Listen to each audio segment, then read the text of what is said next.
Swansea Micaela Angela. Mr. Presiding Officer, on behalf of the people of the 1st District of Nueva Ecija, it is this humble representation's honor to once again cast my vote for the Honorable Speaker Ferdinand Martin G. Romualdez as Speaker of the House of Representatives. Salvador.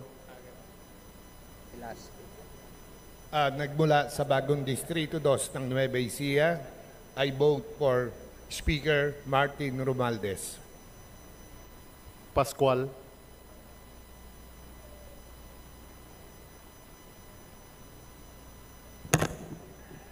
Sa ngalan ng tao sa ika-4 na distrito ng lalawigan ng Nueva Ecija, ibinoboto ko si Speaker Martin Romualdez. Salamat po. Vergara.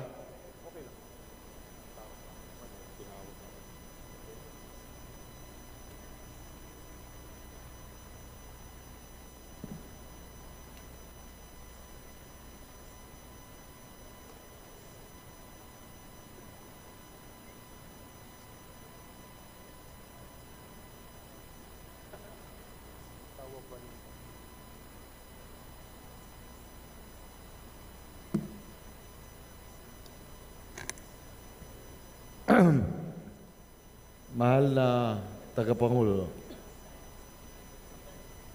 bilang kinatawa ng ikatlong distrito ng lalawigan ng Nueva Ecija, lupain ng eka nga kung magsalita.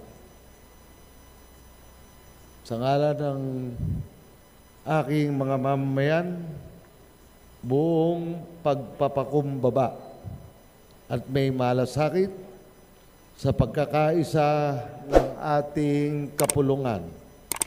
Ibinibigay ko ang aking boto sa kagalang-galang na Martin Romualdez bilang Speaker ng mababang kapulungan.